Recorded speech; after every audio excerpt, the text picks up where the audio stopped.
multiple super overs. So USA have elected to go, it looks like, with Andres House and Shaihan Jahangir. And the way it works, the team that is fielding, they stay out there. So USA will bat again. And then there will be a number 3. The interval between the super, only 5 minutes. They will bat these 6 balls, and then the 2 sides will switch over. And then Nepal will come out with their 3 batters. If there are 2 wickets, the super over will be ended short of the 6 balls. And whatever they get, Nepal will have to try and get past. And interestingly, having bowled the final over, the 20th and final, Nepal are going to stick with their man, Sompal again. And they can also choose which end it is bowled from. So obviously Nepal, with the 2 right-handers at the crease walking out, they're going to go with this same end of the ground. I disagree with sending Shaihan Jahangir in. If you remember back to the super over that USA had against Pakistan, they had Harmeet Singh in there with Aaron Jones. And a big reason why was because they wanted a left-right combo. If they put in Harmeet Singh with Andres House here, you have a left-hand, right-hand combo, and that helps negate the short side, long side boundary discrepancy. Nepal is facing 2 right-handers here, so they've set the field to bowl to that long side boundary where they got extra protection. It's a lot tougher to score boundaries on that side. If you have a left-hander in there and Harmeet Singh, that neutralizes that in a big way for Nepal. I don't agree with this strategy going into the Super Bowl for USA, and I wonder, is Harmeet Singh going to be the 3rd guy should one of these 2 get out? Well, here we go. Sompal will bowl to Shaihan Jahangir.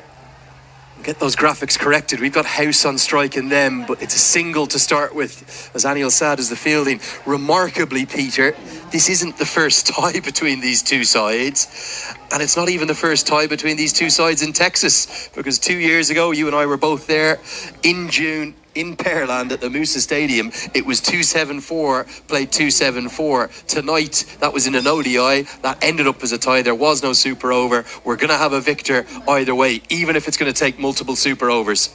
Well, this is your first super over. First tied match between these 2 sides. Hit away into the leg side. That's a good result for Nepal. Only a single. Dipender Singh Ari, the fielder. I seem to remember you were a little bit under the weather on that tied match. It was me and Ahmed Patel who were on the call that day, Lenny. They were COVID times, Peter. The less said about them, the better. I'm glad you're 100% for this occasion, Lenny.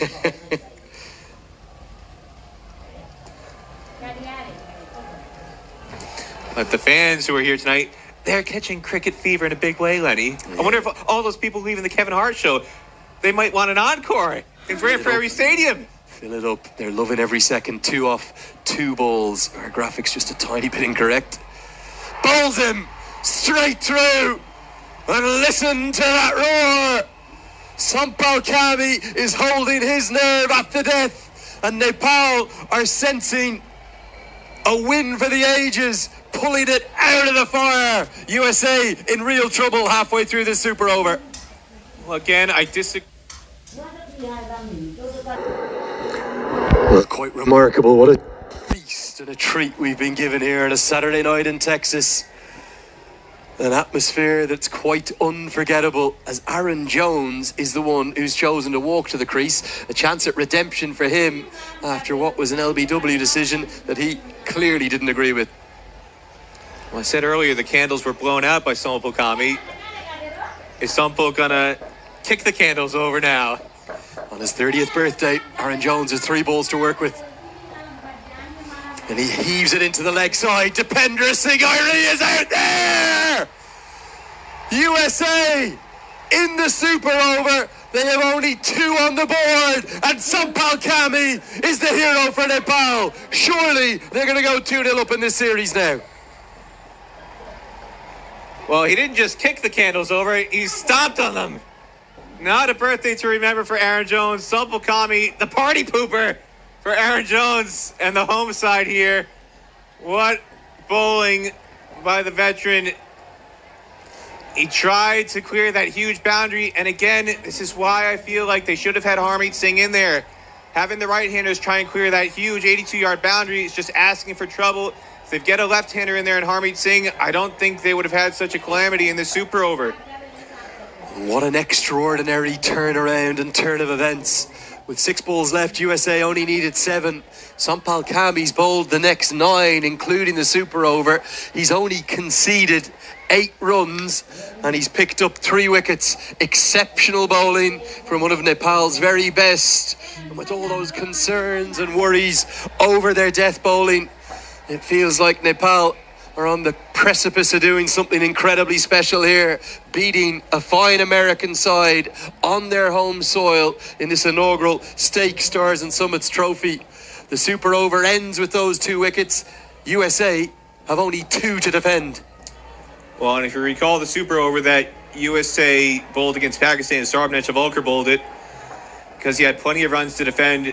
In this situation, I feel like you got to go with Ali Khan. You need somebody who could blast out the stumps. Sarbnesh.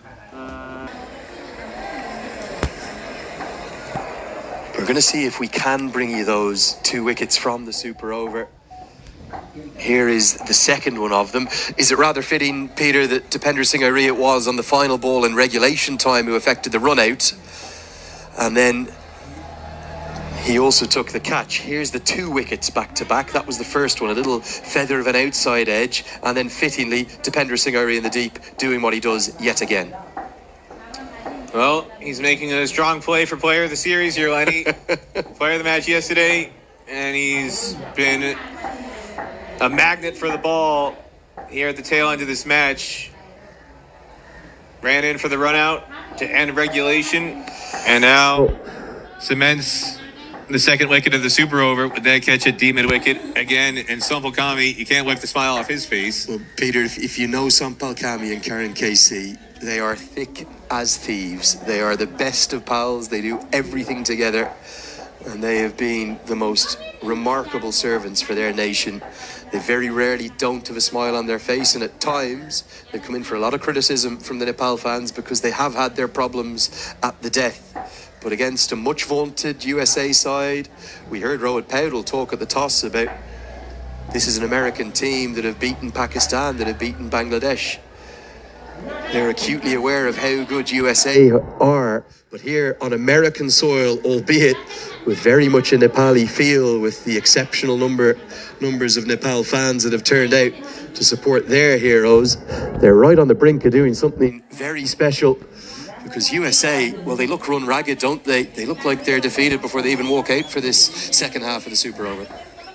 Well, that tied match 274, played 274 in Paralympics 2 years ago.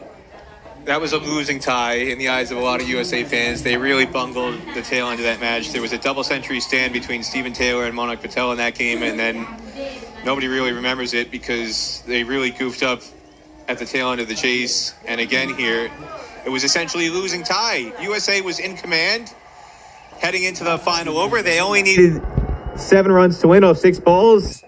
99% of the time. That's a team that's going to get across the line, especially with 4 wickets in hand.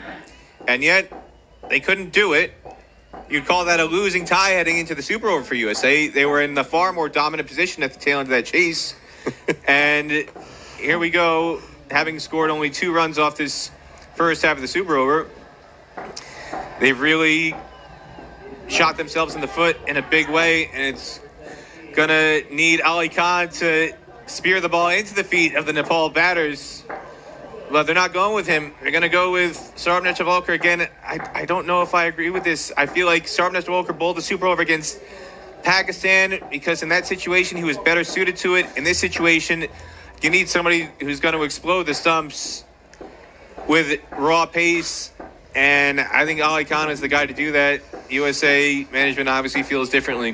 What's the approach, I suppose, fascinatingly, for the 2 Nepali batters that have been selected? The captain is taking the responsibility himself. He's going to also take strike, and the man in form who was so brilliant today, surely nailed on to be the player of the match, Kushal Bertel, with that wonderful innings of 92 not out that came off 54 deliveries with 7 4s and 6 6s. What's their approach going to be? Are they going to tap 3 singles? Well, Paudel going to say, I'm going to get it done in 1 delivery? These 2 guys, they're lightning between the wickets. They're quicksilver. If I were them, I would do what USA didn't do at the end of the match. USA was in a position where they just needed to tap and run. Harmeet Singh, I'm not sure what he was thinking, trying to heave a 6 with 2 overs to go. Here we go. It's 3 to win, 6 balls to do it. And it's a oh no, it's not. It's a misfield. Aaron Jones, it slipped through his fingers. On his birthday, he's had a birthday to forget. Out not once, but twice. And now a crucial misfield. Well, I can't fault him too much. He shouldn't be in this situation. It shouldn't come down to needing to sprint in to cut off a single, defending 2 off a super over. There's a lot of things to criticize about USA tonight. I'm not going to pick on Aaron Jones for that one. There are other players in this lineup who had the responsibility to get USA over the line so they wouldn't be in a super over, and they just didn't get the job done. Well, it was regulation, being honest, Peter. He didn't have to sprint a yard. He was standing at a silly mid-on. It just burst through his fingers. It's probably not going to end up being the difference between the sides. I'll agree with you on that much. But USA, credit to them now. They are actually going to gamble. They're bringing everyone in. They're not just going to allow Nepal to run 2 more singles. But Bertel, you would imagine, might just put a flourish to this finish with a boundary. They've only got 1 fielder outside. It's 2, check that. They've got a deep third and a deep square leg. Those are the 2 fielders outside the ring, and they're hoping for a brain fade from Kushal Bertel to give a boundary catch. Everyone else in saving a single. It's 2 to win. And he whips it elegantly out to the leg side. Any single from here will do. And the Nepal fans are on their feet. They know they're on the brink of a historic series victory here. And they're going to do so in the most dramatic of fashions.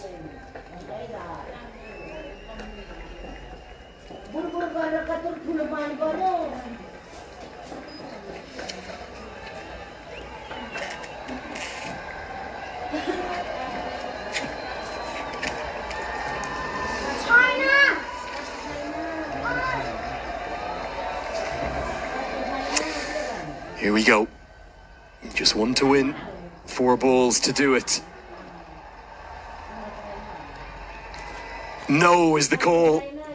Well, the Cardiac Kids, they're known for their drama, Peter. There's always a twist. Well, if they can't get a single from here, this would be the most... Just a reminder, there is another super over if there's 3 dots or 2 wickets. This would be the most unglamorous super over if Nepal can't go over the line. This might be a super over that sets back cricket a decade if they can't get over the line here, Lenny. 3 balls remaining. Any run will do. USA need 2 wickets from one of their heroes of the World Cup, Sarah Netravalkar, or 3 miraculous dots. And Powdell guides it away and gets the single. And Nepal get the victory. They take an unassailable 2-0 series lead, much to the delight of the thousands of fans who packed this Grand Prairie Stadium. It didn't look likely for much of the chase, but thanks to the heroics of Sompal Kami, allied with Kushal Bertel's return to form, a first 50-plus score in international cricket for over 6 months for him, his innings of 92 not out, Karen KC's 3 wickets, and Sompal Kami's heroics in the 20th over, and then again in the super over. They've guided Nepal to a famous victory on the most sensational of Saturday nights in Grand Prairie. Nepal, they just don't know how to win a match by a comfortable margin, Lenny.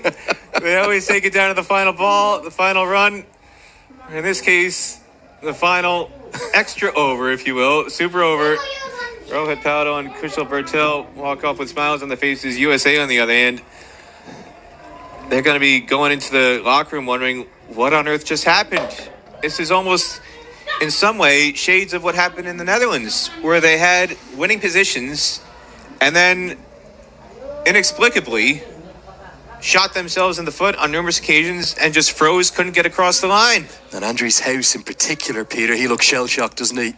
And you can understand why. The match was literally in his hands. It's harsh to criticise the man who was the highest run scorer of the chase, but even just a few strokes along the ground to the bigger side would have done, and he holed out Well, it started with Harmeet Singh's dismissal in the previous over in the 19th. Again, at that stage, USA really only needed a little over a run of ball, and he'd just taken 2 off the previous delivery with a very clever tap and run into a huge amount of green grass in the leg side. All he needed to do was do that a couple more times. Instead, for some reason, he tried to smash Karen KC back into the sight screen. Didn't get enough of it. And then Andries House, same thing. You're in a situation where you just need to run a ball in the final over. And he tries to clear the deepest boundary in the ground, 80 plus yards, when all he needs, again, tap and run into the leg side. You're with a high percentage chance of picking up 2. And you can literally jog to victory. Instead, USA somehow managed to bungle this in a big way.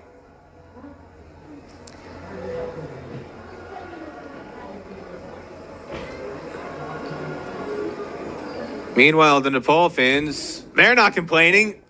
This is the home away from home series for them. Huge amount of support in Grand Prairie for the Sun and Red Moon. As a lot of them sprinted out after the final ball, trying to beat traffic, but a significant number